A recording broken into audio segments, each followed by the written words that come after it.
vais commencer par merci un peu plus large. Donc, merci de cette belle introduction. Merci évidemment à la Maison de la Famille de m'avoir invité, de m'avoir donné le privilège et le plaisir d'être avec vous ce soir. Merci aussi à vous tous de vous être déplacés, d'être présents pour traiter des 3 C. Derrière? Les 3 C, parce que Nathalie a dit 3 C que je trouve particulièrement importants. Elle a dit consultation, concertation et convivialité. C'est une façon que je trouve en plein dans le mille lorsque je parle, moi, du rôle des élus. Le rôle des élus, c'est d'être à l'écoute, donc la consultation, de travailler ensemble, la concertation, et d'être respectueux des différences qu'on retrouve dans notre société et dans nos familles en particulier, donc la convivialité. Non seulement, en fait, respectueux des différences, mais je dirais encore plus loin, valoriser les différences. Un des thèmes que je trouve à propos, lorsqu'on parle de famille, c'est valoriser la diversité de la richesse humaine et la manière par laquelle cette richesse humaine se dessine par les relations et les actions familiales. Évidemment, comme tout être humain, on a parfois un petit peu de difficulté au départ, là, quand on voit la diversité puis la différenciation des modes d'amour et des modes de vivre ensemble dans notre société. C'est parfois un petit peu difficile d'être dès le départ appréciatif de cette richesse qui peut nous être apportée par cette diversité. Mais avec ce genre d'événement qu'on a ce soir, c'est plus facile de l'être. Alors, je vais vous donner donc faire un petit discours, entre guillemets, de quelques minutes, parce que je veux me garder du temps pour vous entendre, hein, pour vraiment donner un sens concret au premier C, la consultation. Donc, vous entendre aussi sur vos propres points de vue sur la réalité de nos familles modernes. Mais comme Nathalie l'a dit, je suis invité ici parce que j'ai aussi le privilège de travailler dans un gouvernement fédéral qui tente d'assumer pleinement ses responsabilités en termes d'appui à nos familles. Donc, c'est un privilège que j'ai depuis seulement 2 ans dans mon ancienne vie, comme Nathalie l'a aussi dit, puis comme on en parlait il y a quelques instants, j'étais plus enseignant. Mon père, qui était directeur d'école avec M. Roy durant un certain temps, m'a souvent dit que lorsqu'on ne sait pas faire quelque chose, la première chose qu'il faut faire, c'est de l'enseigner. Et quand on l'enseigne assez longtemps, on finit par l'apprendre, le comprendre, puis en plus, éventuellement, on finit par bien le faire. Alors moi, j'ai enseigné durant 23 ans l'économie, et donc après 23 ans, je commençais à me sentir plutôt à l'aise, mais l'expérience et l'aventure politique, c'était pas du tout sur mon écran de radar. C'est arrivé comme ça, soudainement, en 2015, à ma grande surprise, pas la surprise de beaucoup d'autres personnes. Mais depuis 2 ans, donc, j'ai ce grand plaisir de pouvoir me promener un peu à travers le Canada pour découvrir et comprendre la réalité de nos familles canadiennes.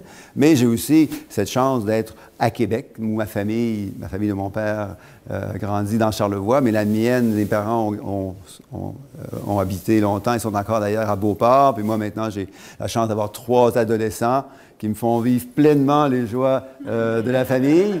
Alors, ma conjointe et moi, on sait ce que ça veut dire. Et on comprend que, même si on dit toutes sortes de choses du type « les familles, c'est difficile, la vie coûte cher, bon, c'est compliqué, le temps est rare, on a l'anxiété autour du logement, du travail, de l'éducation », en fait, c'est aussi un grand privilège d'être parent, parce qu'on donne effectivement pas mal, mais on reçoit encore plus comme parent. Mais ça, on le comprend généralement un peu plus tard. Peut-être pas durant les premières semaines ou les premiers mois de la vie d'un enfant ou d'une famille, mais plus tard, on s'aperçoit que ce don, il nous est retourné de multiples fois. Alors, donc, je vais me concentrer sur le rôle du gouvernement canadien en particulier depuis 2 ans, notre compréhension de la réalité des familles, comment on essaie de répondre, d'être le plus en appui possible au bien-être de nos familles. Puis, comme je disais, j'espère pouvoir vous entendre aussi durant quelques minutes vers la fin. Alors, première chose que M.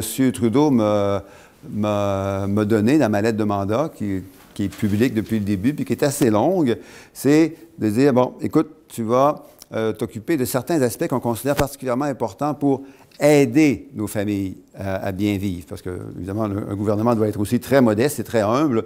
C'est pas lui qui va faire toute la différence. Alors, la première chose qu'il m'a demandé de faire, c'est de mettre en place ce qu'on a appelé, dès le début, l'allocation canadienne pour les enfants. Ça tombe bien parce que l'allocation canadienne pour les enfants, ça m'a ramené une des raisons fondamentales qui m'ont amené à étudier l'économie, puis ensuite à l'enseigner, c'était de voir comment une société juste pouvait être appuyée par des politiques, un, efficaces, deux, simples pour les individus et pour les familles, et trois, justes et équitables. Alors, vous avez peut-être entendu parler de l'utopie qu'on caractérise parfois. On dit parfois que c'est une utopie, le revenu minimum garanti. Hein, c'est un système qui permet de mettre en place un filet de sécurité sociale qui est peu coûteux à administrer pour le gouvernement, qui est peu difficile à recevoir, donc il est peu difficile de bénéficier pour les provinces, pour les familles, et qui est équitable en aidant davantage les familles qui en ont davantage besoin. Bien, au Canada, on a un revenu minimum garanti depuis une quarantaine d'années pour les aînés. C'est le supplément de revenu garanti et la prestation de la sécurité de la vieillesse. Au Canada, depuis juillet 2016, on en a un aussi pour les enfants, les familles avec enfants. Ça s'appelle l'allocation canadienne pour enfants. Ce ne sont pas toutes les familles qui en profitent. Il y en a 9 familles sur 10 qui en profitent. Il y a une famille sur 10 qui n'en profite pas parce que, bon, elle se débrouille bien toute seule. Et parmi les 9 familles sur 10 qui en profitent, il y en a à peu près, je dirais, 200 000, des familles de 200 000 enfants dans la région de Québec qui en profitent particulièrement, un montant d'à peu près 560 $ par mois versé directement dans les comptes des familles, donc régulièrement, non imposable, donc facile à comprendre, simple à interpréter pour les familles de la région et celles du restant du pays, et très simple à administrer pour le gouvernement canadien. Et c'est équitable parce que, en plus que ce soit 9 familles sur 10 qui reçoivent cette allocation non imposable, il y a 500 000 Canadiens, dont 300 000 enfants, qui sont sortis de la pauvreté.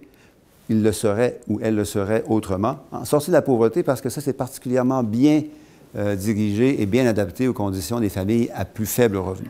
Donc, un revenu minimum garanti pour les familles depuis juillet 2016. La plupart des familles de la classe moyenne en profitent et les familles à plus faible revenu en profitent encore davantage. Un taux de réduction de 40 % de la pauvreté de nos enfants à l'échelle du pays. La deuxième chose que M. Trudeau m'a dit, bon, écoute, il y a un autre programme dont tu vas être responsable, qui est le programme d'assurance-emploi.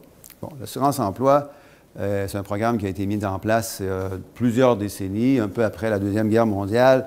La réalité des travailleurs et des familles a beaucoup changé depuis la fin de la Deuxième Guerre mondiale. Alors, essayons ensemble de trouver une façon d'adapter ce régime à la réalité des familles modernes. Bon, au Québec, on avait l'avantage d'avoir déjà, depuis un certain temps, des congés parentaux, maternité et paternité, bien en place, plutôt généreux par rapport au restant du Canada. Par contre, au Canada, les congés de maternité et les congés parentaux ont toujours été, un, moins souples et deux, moins généreux que pour les familles québécoises. Donc, c'est un changement qu'on a apporté qui bénéficie principalement aux autres résidents, aux autres Canadiens, ceux des autres provinces. Mais maintenant, depuis le 3 décembre dernier, on a un régime parental et de maternité dans le restant du Canada qui est plus inclusif, plus généreux, plus simple et plus souple. Une autre chose qu'il m'a demandé de faire, c'est de mettre en place une stratégie nationale du logement. Parce que le logement, il ne faut pas se le cacher, c'est la pierre angulaire pour bien vivre comme famille et pour bien être dans nos communautés. Les méfaits, les problèmes associés à de mauvaises conditions de logement sont sérieux, et particulièrement pour les enfants. Il est difficile de s'attendre à ce que des enfants grandissent en confiance, apprennent à l'école, fassent leurs devoirs à la maison, se sentent bien physiquement et dans leur tête, si les conditions de logement dans lesquelles ces enfants-là vivent sont des conditions ou bien inabordables ou bien inadéquates. Et ça, c'est malheureusement la réalité de plusieurs centaines, et même 1,5 million pour être plus précis, plusieurs centaines de milliers de familles à l'échelle du pays. Alors, le gouvernement canadien, malheureusement, s'était éloigné, je dis ça sans aucune partisanerie, parce que c'est pas juste le dernier gouvernement, c'est aussi les gouvernements antérieurs. Donc, depuis une vingtaine d'années, le gouvernement canadien avait dit que c'était le problème des municipalités et des provinces de s'occuper du logement abordable.